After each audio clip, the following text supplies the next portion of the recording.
e ya ikon wadi ko efak iko in mufuru iton wo song mufu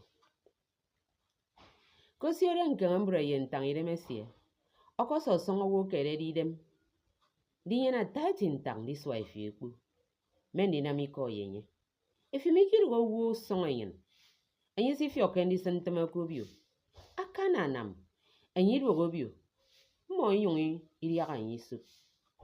e biere mi efi me kenyene di ekpre si sendo ke du we mesie ke di kesru fogosie enyi si fi okendi fen wana sie kere di emi si ya tenye se ndien adi kinwa sie ke enyi si da mia wana rofen ndu sugi ni emi esra ya denye ekpere di kiso esenewo efi ekpo iri kereke